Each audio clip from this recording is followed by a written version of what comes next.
India alert, जुर्म के खिलाफ आवाज।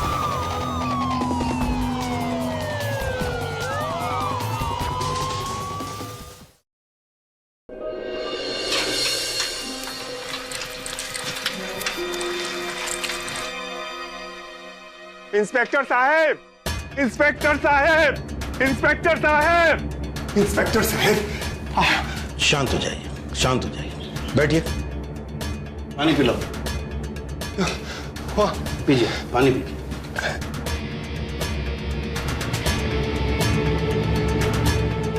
बोलिए। साहब, घनी झाड़ियों के पीछे ना साहब कुछ तो है वहां। क्या है? साहब, बोरी में ना शायद लाश है। लाश? जी साहब, हम ना बोरी पे खून का धब्बा देखा हूं। साहब चलिए। चलो चलो। कहाँ है? क्या है?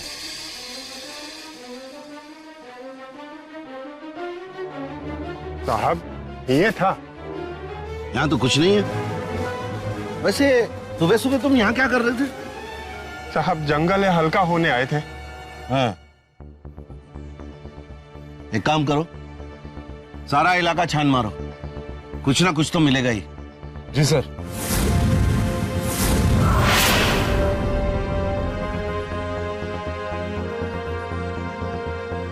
सर जी जल्दी आइए यहाँ पे कुछ खून के धब्बे दिखाई दे रहे।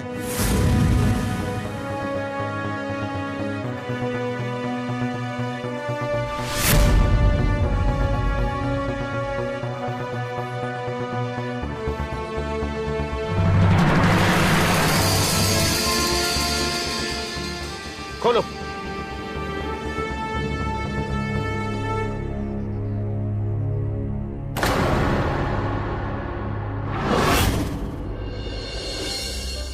इंसान जो चाहे वो उसे मिल जाए, यह जरूरी नहीं है। लेकिन कभी कभी इंसान की चाहत उसे ऐसा काम करवा देती है जिसका उसे जिंदगी भर अफसोस रहता है। ऐसी एक अधूरी ख्वाहिश को पूरी करने की कोशिश की जा रही थी पटना शहर में। चाणक्य की नगरी में संगीन जुर्म हुआ था। गुनहगार ने अपने गुनाह को अंजाम दे दिया था। पुलिस अपने तरीके से तफ्तीश कर रही थी, लेकिन यह शख्स कौन था जिसे इतनी बेरहमी से एक बोरे में भरकर सुनसान जगह पर फेंक दिया गया था? आखिर इसका जुर्म क्या था? ऐसे कई सवाल थे जिनके जवाब पुलिस को ढूंढने थे। नमस्कार, मैं अमित पचौरी। क्राइम अलर्ट के इस एपिसोड में आइए ले चलता हूं आपको अपने साथ पटना जिले के मीठापुर शहर की एक दर्दनाक घटना से रूबरू कराने। इस कहानी को देखकर आपका इंसानी रिश्तों से विश्वास उठना लाजमी है। आइए इस घटना से जुड़ी कुछ घटनाक्रम पर नजर डालते हैं।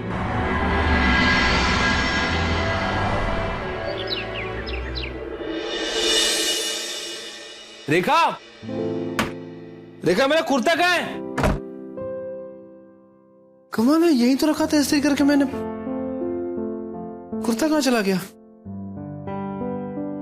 अरे दुकान जाने में देर हो रही है रेखा। अब यहाँ ना कुर्ता मिल रहा है ना, तुम कहाँ हो तुम?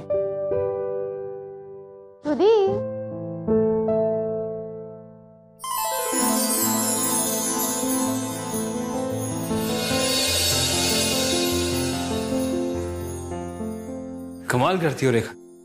यार मुझे मेरा कुर्ता नहीं मिल रहा, दुकान जाना है मुझे, और तुम्हें चादर लपेट कर खड़ी हो।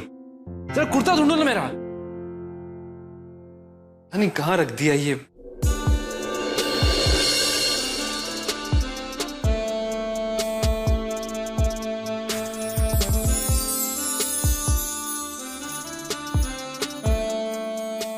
ये रहा कुर्ता, ले लो। ये क्या बचपन है? या मुझे दुकान जाने के लिए देर हो रही है और तुम मेरा कुर्ता पहनकर खड़ी हो। उतारो कुर्ता, तो जल्दी उतारो कुर्ता यार। जाओ। रेखा तुम नाराज क्यों हो गई? ये लो। कोई बात नहीं, आज रात को तुम्हें खुश किए बिना बिल्कुल नहीं सोएंगे, वादा रहा। ना प्यार है ना वक्त, नौकरानी बना के रख दिया मुझे।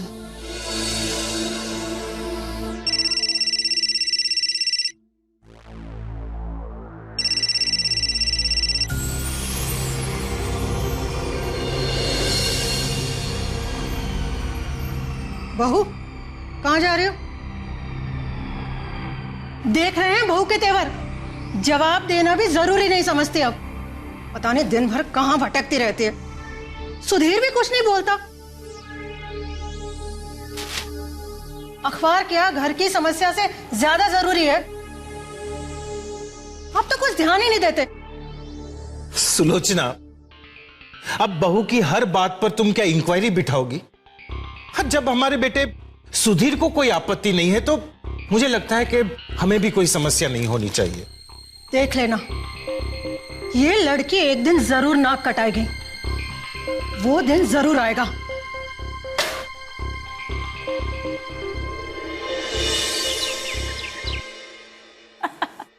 बस रेखा बस। अरे बातों में कहाँ समय निकल गया पता ही नहीं चला। हाँ दीदी, सच में हंस के ना फ्रेश हो गई हूँ मैं। देख रेखा, हंसना हंसाना तो ठीक है, पर मेरी बात का ध्यान रखना। सास को ज्यादा सर पे मत चढ़ने देना। देख, ससुराल वालों को ज्यादा सर पे चढ़ाएगी ना तो मेरी तरह हो जाएगी जिंदगी। सास की वजह से मेरा तो डाइवोर्स हो गया, पर मैं तेरे साथ ऐसा नहीं होने दूंगी। बाबूजी, रेखा, तू फिर आ गई? बेटा, ससुराल से इस तरीके से बार बार चले आना अच्छी बात नहीं है। और मनीषा, तू अपने ये किस्से कहानी अपनी इस बहन को मत सुनाया कर। पर बाबूजी, मैं तो सिर्फ अपने ससुराल का अनुभव बता रही थी ना। कौन सा अनुभव बता रही है? तू तो अपने सारे रिश्ते नाते ससुराल से तोड़ के डाइवोर्स लेके यहाँ के बैठी है। अब इसे भी उसी राह पे चलाएगी।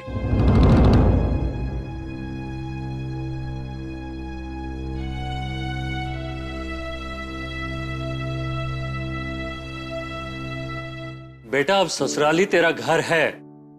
कभी कभार ठीक है, लेकिन हर 2-3 दिन में जो तू चली आती है ना बेटा, ये बिल्कुल अच्छी बात नहीं है। तुझे पता है, मायके में बेटी पति के साथ ही आते हुए अच्छी लगती। एक बाप होने के नाते बेटा मैं तुझे इतना ही समझा सकता हूं, बाकी तेरी इच्छा।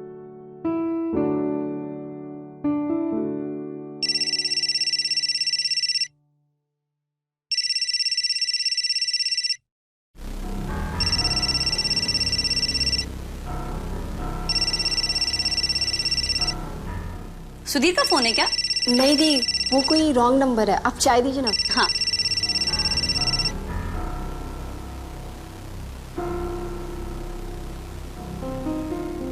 अरे अरे रेखा, क्या कर रही हो? चाय गिर गई। साड़ी भी गई और चाय भी। तुम भी ना। अब क्या करें? सुनो, शादी से पहले कि तुम्हारे कुछ सूट रखे हैं ना, उनमें से कुछ पहन लो, ठीक है? हाँ, ये ठीक रहेगा।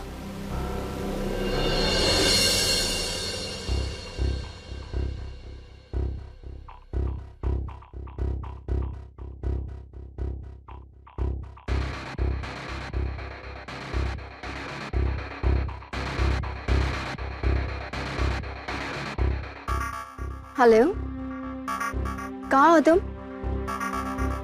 अच्छा ठीक है, मैं आती हूँ।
फोटो देखा आपने? जस्ट वेट, आ रही हूँ। हाँ।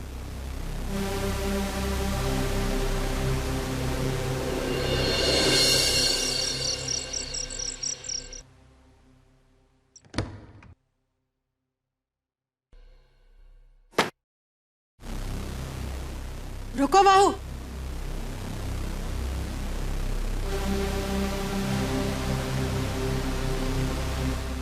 सूट पे सच करा रही हो? गई थी तो साड़ी लपेट कर गई थी ना। मामला क्या है? माँ जी बाबूजी के घर गई थी, साड़ी पे चाय गिर गई तो फिर सूट पहनना पड़ा। अच्छा, और मंगलसूत्र? हे भगवान, कहीं वहां तो नहीं भूल गई मंगलसूत्र?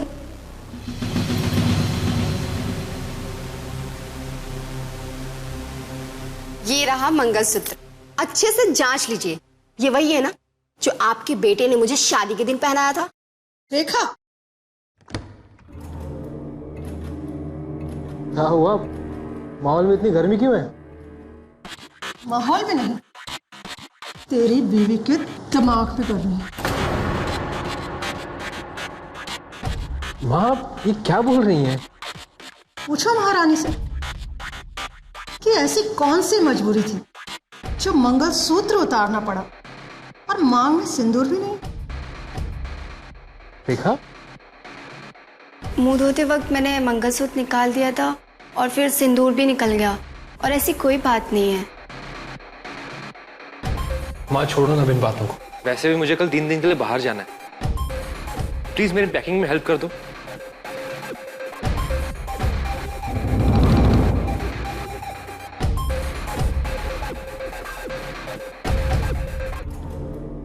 आता हूं।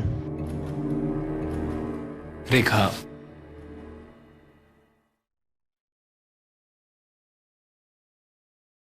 इसमें इतनी नाराज होने वाली कौन सी बात है? हमने भले ही मां को पहले कह दिया हो, तुम भी तो वही थी ना। और ये हमने तुम्हारे लिए तुम्हारी फेवरेट कलर की साड़ी भी लाई है।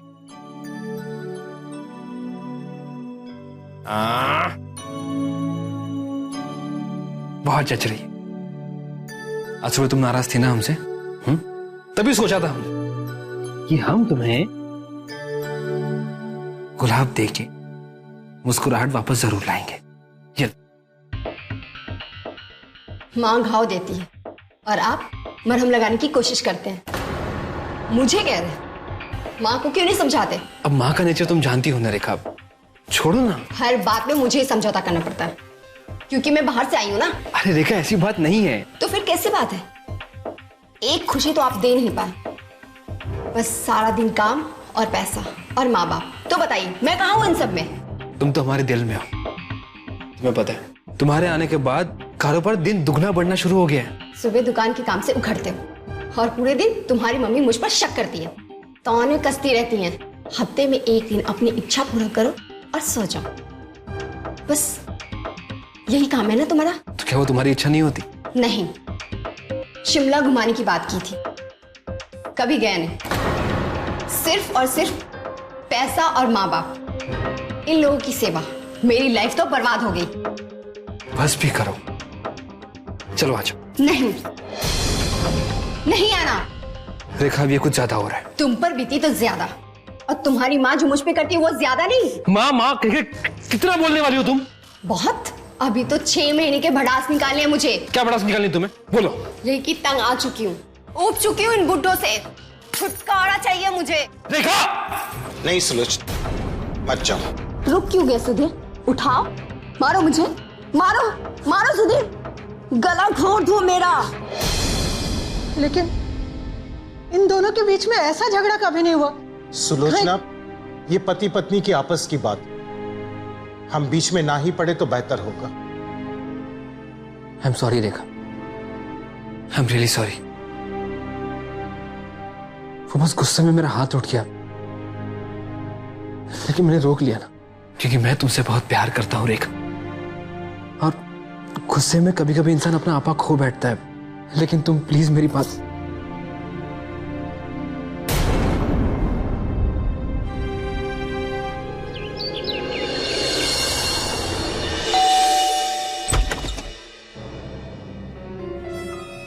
रेखा कहाँ है? रेखा, इंस्पेक्टर साहब, उसी के बारे में पूछने के लिए तो हम इनके घर जा रहे थे। हमारे घर आकर क्या करोगे? हाँ सर, मेरी बहन रेखा 3 दिन से लापता है। यही पूछने के लिए मैंने इनको फोन किया था। यहाँ तक कि कल मैं इनके घर तक आई थी, पर ये लोग सही से जवाब देना तो दूर, इन लोगों ने मुझे घर के अंदर तक नहीं आने दिया। पूछिए इनसे, कहाँ है मेरी बहन रेखा? हम भी परेशान हैं इंस्पेक्टर साहब, हमें सच में नहीं पता कि रेखा कहाँ है। वो बहू 2 दिन पहले सब्जी लाने का कहकर बाजार गई थी। रेखा, कहाँ जा रहे हो? मम्मी जी वो सब्जी लेने जा रही है। ठीक है। फिर बहुत देर तक घर ही नहीं लौटी और मैं किसी काम से आंगन में आई थी तो देखा कि आंगन में सारी सब्जियां थैले के साथ में बिखरी पड़ी है। मतलब 2 दिन से गायब है और आपने पता करने की कोशिश भी नहीं की? बात यह है इंस्पेक्टर साहब के हमारी बहू कभी कभार हमें बताए बगैर अपने मायके चली जाती है, तो हमने सोचा कि इस बार भी ऐसे ही चली गई होगी। ये तो कल इन्होंने आके हमको पूछा कि रेखा कहाँ है, तब हमको पता चला कि रेखा मायके में भी नहीं गई है, तो हम घबरा गए सर। हाँ सर, और हमें बहुत चिंता हुई तो इसलिए हमने सुधीर को फोन करके बुलाया ताकि रेखा का पता लगा सके। हाँ इंस्पेक्टर साहब, मेरी भी रेखा से 2 दिन से बात नहीं हो पा रही थी। फिर जब पापा का फोन आया तब पता चला कि हाँ पिताजी। क्या रेखा का पता नहीं है? पिताजी मार्केट गई होगी, आ जाएगी। 2 दिन से पता नहीं है? पिताजी मैं आज ही घर आ रहा हूँ वापस, आप टेंशन मत लीजिए। सर झूठ बोल रहे हैं ये लोग। मेरी रेखा से 3 दिन पहले सुबह में बात हुई थी। वो बहुत घबराई हुई थी। उसने मुझे बताया कि इन लोगों के साथ उसका झगड़ा हुआ है, यहाँ तक कि सुधीर ने उसके ऊपर हाथ भी उठाया था। हाँ सर, हमने कभी रेखा को मारा नहीं है। हाँ वो गुस्से में हाथ, लेकिन मारा नहीं सर हमने उसे कभी, सच्ची।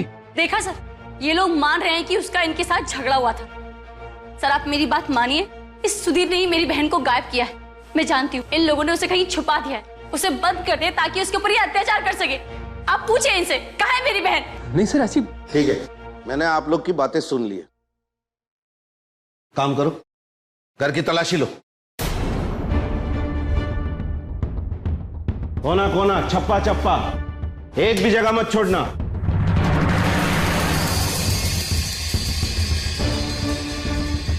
मैं कह तो रही हूँ आपको यहाँ पे कुछ नहीं मिलने वाला। अरे गहने कहाँ चले गए? सर पक्का हमारी बहू गहने लेकर भागी है सर। वाह, मेरी छोटी बहन को दोष देने से पहले आप अपने बेटे से पूछिए। क्यों, तुम ही ने गहने गायब किए है ना? क्योंकि तुम भी तो 3 दिन से घर से बाहर हो। अरे मैं सर मोबाइल है। क्या है? दो मोबाइल।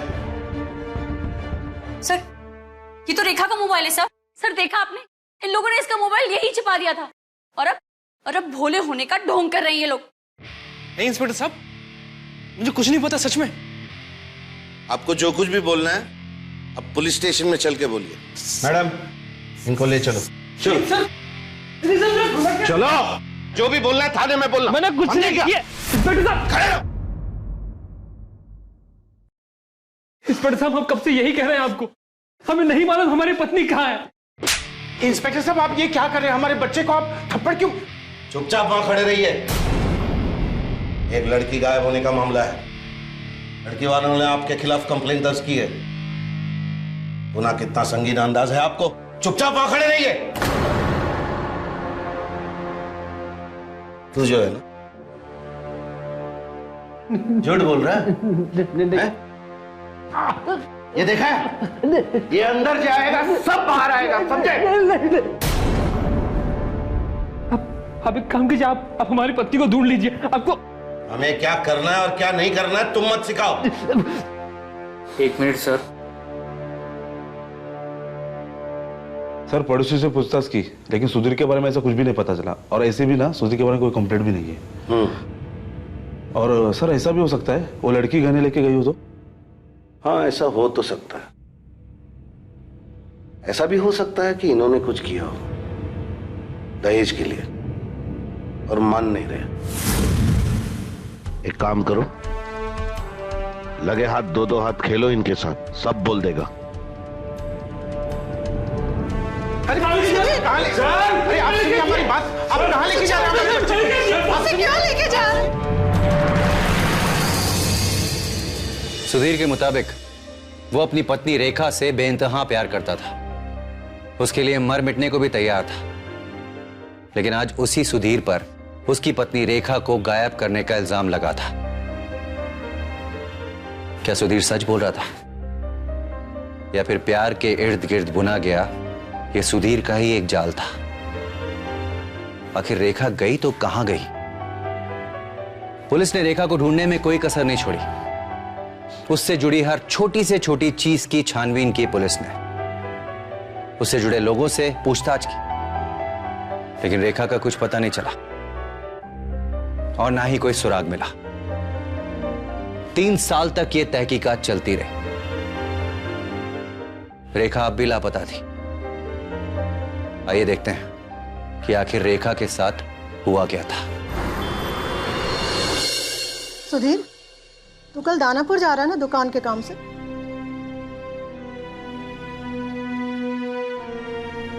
सुधीर बेटा, तेरी तबीयत तो ठीक है ना?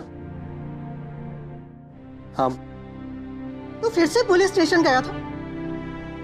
तो रोज रोज क्यों जाता है वहां पर? देख सुधीर, रेखा अब कभी वापस नहीं आने वाली। बेटा कब तक उसका इंतजार करेगा तू? देख, माँ की बात मान, दूसरी शादी कर ले। ठीक? नहीं माँ, हमने प्यार किया है रेखा से और हमेशा करते रहेंगे। हम उसे हर हाल में ढूंढ के रहेंगे माँ। और प्लीज माँ, दूसरी शादी की बात दोबारा मत करना प्लीज। सुधीर,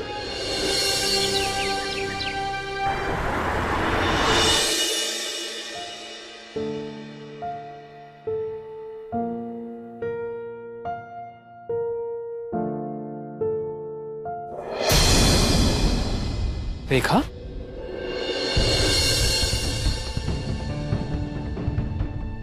रेखा, मैं तो बैग रखता हूं, 2 मिनट में आया मैं।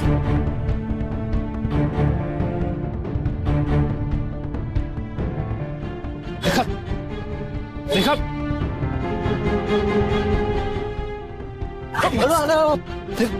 क्या कर रहे हो यार? देख के चलो। हम, अरे वो मेरी भी बीबी है तो आप कैसे चल रहे हो? चाहिए ना? गलती हो गई मैडम, सच में गलती हो गई। गलती क्या हो गई है? ऐसे कैसे चलेगा? मैं जानता हूँ, मैं माफी मांग रहा हूँ, मैं माफी मांग रहा हूँ भाई, प्लीज गलती हो गई। अच्छा सच में ऐसा मत करना। नहीं सच में नहीं। Thank you uncle.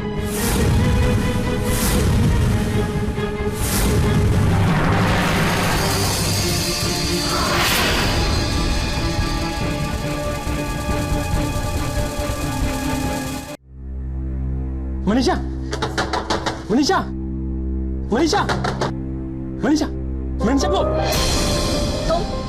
तुम्हारी यहाँ आने की हिम्मत कैसे हुई? हाँ मनीषा, वो हमने भले ही पुलिस ने तुम्हें जमानत पर रिहा कर दिया हो, पर मुझे पता है कि मेरी बहन को गायब करने में ना तुम्हारे हाथ है। तो आइंदा यहाँ आने की कोशिश भी मत करना, समझे? तो अरे मनीषा, हमने रेखा को देखा है। क्या? हाँ। कहाँ? दानापुर में, लेकिन हम उस तक पहुंच पाते उससे पहले पता नहीं वो कहाँ गायब हो गई। क्या? सुधीर, क्यों कर रहे हो तुम ऐसा? अपने आप को बचाने के लिए रेखा के मिलने के झूठे दिलासे दे रहे हो। नहीं, हमने दूसरों को कितनी तकलीफ होती है इन झूठे दिलासों से, क्या तुम्हें इसका अंदाजा भी है? हाँ? नहीं मनीषा, हम झूठ नहीं बोल रहे। मनीषा, हमारी बात सुनो। मनीषा, मनीषा, एक कॉपी रजिस्ट्रार को भिजवा देना। जी सर। इंस्पेक्टर साहब, इंस्पेक्टर साहब, हमने हमारी। शांत हो जाए, शांत हो जाए, पहले बैठिए। हाँ। बोलिए। इंस्पेक्टर साहब, हमने हमारी पत्नी को देखा, दानापुर में है वो। सच बोल रहे हो? हम सच कह रहे हैं। अब प्लीज जल्दी चलिए ना हमारे साथ, प्लीज।